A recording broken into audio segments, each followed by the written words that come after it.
Sure, I think anytime you play the two-time defending MLS Cup champs, it's a great test of where you are as a team and an organization. I certainly have a lot of respect for Bruce Arena and everything he's done in the game, and his teams always find ways to win. Certainly a very talented lineup of players, and again, I just think it's a great challenge for us tomorrow night. Do players do this type of game differently, John? Do you think they maybe get a little too amped and you kind of got to keep them even keeled? No, we're trying to just manage this 3-game stretch in 8 days, so our focus has been trying to prepare and recover from Chicago in a short amount of time. But the reality is that there'll be a little more juice.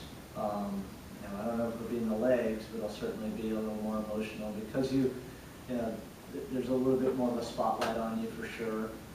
You're playing at home, all of those kind of things, and probably for our team, there's probably a little bit of a feeling that people don't give us enough respect right now.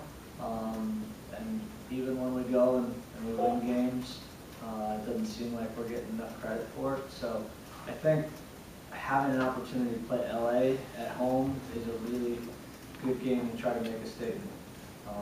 So I think there'll be a little extra motivation there for sure. You have through games like this, and you see a lot of guys that haven't gotten all the time pushing a lot harder, knowing that this opportunity for 3 games in a row. Yeah, it's something we've talked about all years, that there were going to be times in the season where we had stretches where, whether it's injuries, suspensions, just the number of games come in a short amount of time where guys were going to get a chance. And that proved to be very true on Saturday in Chicago. It'll be that way tomorrow night, and I'm sure it'll be that way Saturday against Chicago again. So as those guys get chances, what did you see from Bobby out there, and with the lack of things that he's had the last year and change, what do you expect from him on the last 2 legs of this 3 and 8 today? Well, first I would say Baki had a really good game. He made a couple very key plays. He blocks, tackles, but you could tell that one thing that we did very well is our back line moved in sync together. And I think he was a catalyst for that. His communication was excellent. His leadership was really good. I've said all along that Baki has been a good pro. He's been preparing well. He's been staying fit. The fact that he can jump into his first game in a long time and not only manage the 90 minutes, but kind of thrive in the 90 minutes, I think says a lot about him and a lot about our own preparation. We have a lot of different metrics that we check the players and whether they've recovered, and we think he's in great shape right now. So we'll evaluate that. With Jeff possibly coming back, we'll see how that goes. What do you think of your sense for Jeff and some of the guys? As of right now, everyone's good. Jeff in particular is good. One slight, question mark would be Michael Lahoud. But as of right now, we're still trying to evaluate whether he'll be able to play. What's the injury that you Groin strain, ab strain. So trying to be precautionary and medical stuff. Do you think Jeff Park will play, or do you have to say right now? And so, you definitely Hey, you want me to get away with secrets? Do you think Baki will definitely be there, or can you move Williams in the center back too? Like, is that an option? I'm going to bring back Greg Jordan. He's going to start tomorrow night. Greg's been great, by the way, for full credit to him. We haven't made that decision yet. We certainly want to be mindful of a guy like Jeff having a hamstring injury, pushing him too soon. It was definitely the right decision not to play him on Saturday, but we hope to have him available for these games. And he trained full today, so that was a good sign. In terms of motivation, though, John, when players see that jersey coming out on the other side, is that motivation off the bat? Yep, because it means you get to test yourself at a little higher level, for sure. And it means a lot to play the champions and the kind of players that they have. I mean, anytime you're facing Donovan and company,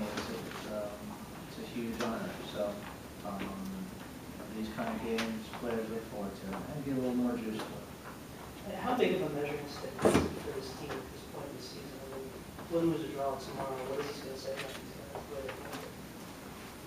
Well, I don't look at it as a huge measuring stick. I think it's an opportunity for us to again make a bit of a statement because we do have if not the best team in the league, certainly one of them.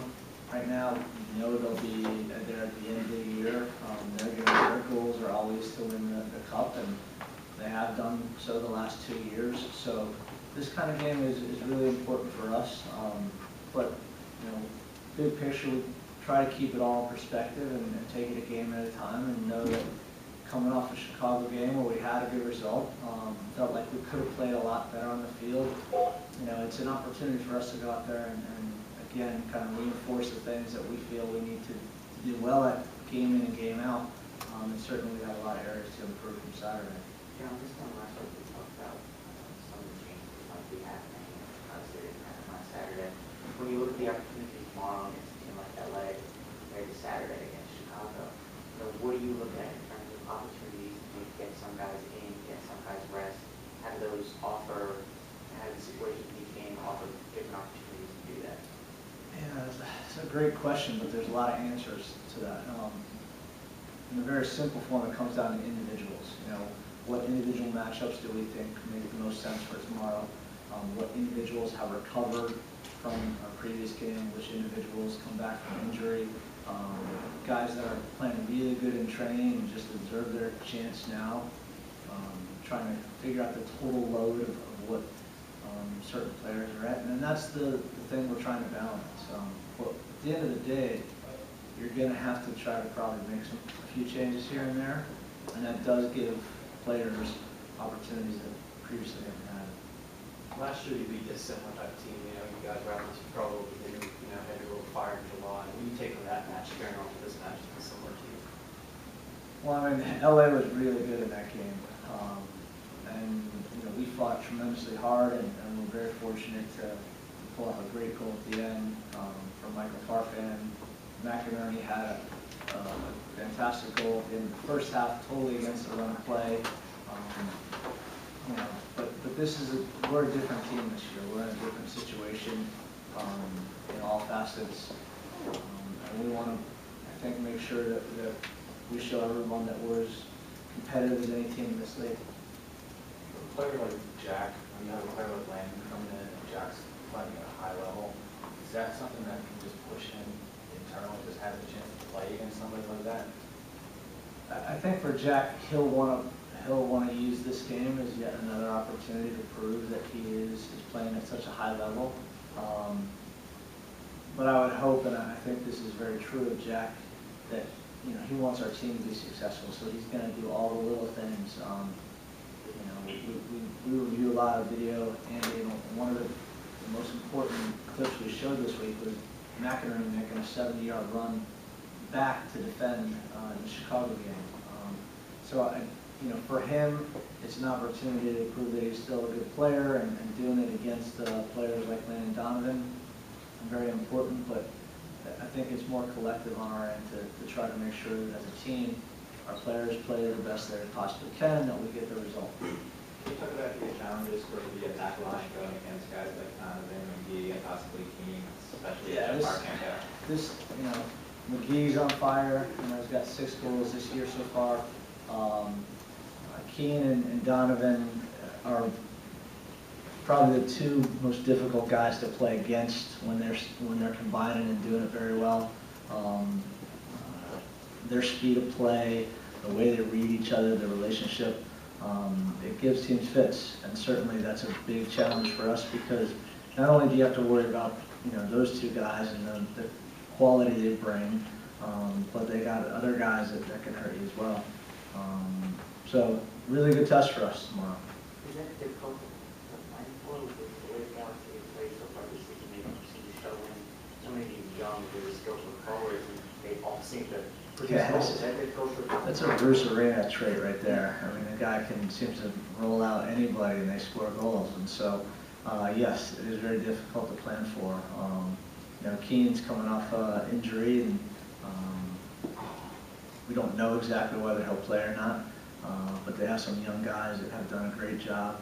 I wouldn't put it past them to put out Chandler Hoffman tomorrow, you know, player very motivated, young player back in his previous club. And so we're expecting all of those things. We're just trying to focus on us and being ready for the mobility and the quality of players that we know we're going to see one way or the other. With the return now of Shane Williams, and assuming Gaddis goes back to his right position, you now have that speed, you know, coming from the back, which has always been a plus. Does that change the dynamic of how you use your outside backs like Danny Cruz or Kevin Anderson? Yep, it does. You know, we're a different team with Shane and Ray on the outsides, and that's certainly something we want to try to continue to take advantage of. Felt like they did a great job getting us back into the game against Seattle. We were down a goal early, something we want to truly build on. You know, didn't have Shannon available for the Fire, but now we do, and it's something we'll look to try to capitalize on. It seems like Michael Clark has been back and one of the staples of the time. Is it at all concerning that some of the tangible numbers and goals and assists haven't been there? And I know he's had chances this last 2 weeks. When does that become a concern? It's not I think I'm looking at performance more than I'm looking ever at numbers, especially for midfielders. I mean, I know there's people out there that have said certain things about our midfielders that might not be the most endearing terms, but I look at their overall performance and I see what they do. And midfielders as a whole are a really tough position to statistically read in this game and put any kind of true value on, because, you know, depending on where you are in the midfield, you can do so many things well and you don't really get on any stat sheet, okay? You can close down space, you can block the opponent, you know, you can make them go back and around, you can win so many balls, and yet they don't get any credit for that. So as long as our team is doing what they need to do in our midfield, guys like Michael are doing their job and performing at the level that we think they're capable of performing, that's all that we really care about. Is there a point at which, for someone like Michael, the attacking outs they have, is there a point at which that has to start translating into goals or assists or? Sure, but I'll very bluntly, I would be much more concerned about it if we weren't, as a team, successful. And I think right now, the fact that our, you know, this perception that our midfield is not, you know, firing on all cylinders, and yet, you know, as a coach, I sit here and I'm like, well, you know, I'll take, you know, a road win against Chicago when, you know, the perception is that the midfield is not playing great, and yet we know what they're capable of, and we know what the qualities we have within those midfielders, and guys that haven't played yet either. You know, there's a lot of other guys that we think can contribute over the course of the season. Any guys on the phone with questions? Hey, John, this is Mark Rodriguez. I just want to double check what you said about Jeff Clark. Did you say he had no restrictions while practicing? That's correct. Okay, nice. John, I think you touched on this a little bit earlier, but I'd like if you wouldn't mind addressing it a little more depth. When you look at the homegrown guys, the academy players that LA is bringing in, guys like L'Oreal and Zardes and Dean, would they give them significant minutes to? I know the Union has brought quite a few players out of their academy into the senior team, but they haven't necessarily gotten that kind of playing time for lots of different reasons. I'm not trying to. Anyway, the question I have is, you know, what's it going to take, do you think, for the Union's player development structure to get to that level where it's producing guys who are at the level of the Villarreal and Zardes who can get senior minutes like that? In a very simple way, Jonathan, it's time. Time and patience. But I would also urge you to look at the differences in terms of player development. I think we've done an excellent job with the youngest roster in the league in developing players. And our homegrown players have come out of our youth academy, okay? If you just do a quick comparison to the guys that came out of the LA Galaxy Academy program, it's a little different. Zardis specifically played at Cal State Bakersfield last year. And that's a big difference than coming out of an academy. So homegrown status is a little bit interesting. I think you got to dig deeper when you're looking for those things. All right, thank you. Hi, John. Dan Walsh from the Philly Soccer page. And the question I have is actually regarding Gabriel Park, who started this past weekend. Last week you mentioned that he was competing with his brother at the time. Of course, he's been a pretty versatile player with the Union. Is he also competing at the other midfield positions and at left back as well? Yeah, but I wanted to make sure, when I mentioned that last week, it was the absolute truth, and that when we put our guys and evaluate the depth chart and go through things, that one of the reasons why Gabe hadn't featured as much is because Michael was playing in a position that they were currently competing for time against. Gabriel did a great job coming in against Seattle, and then obviously played the whole game against the Fire as a left back because he's a great option back there as well. So is he also competing for time at the other midfield spot as well? Sure, absolutely.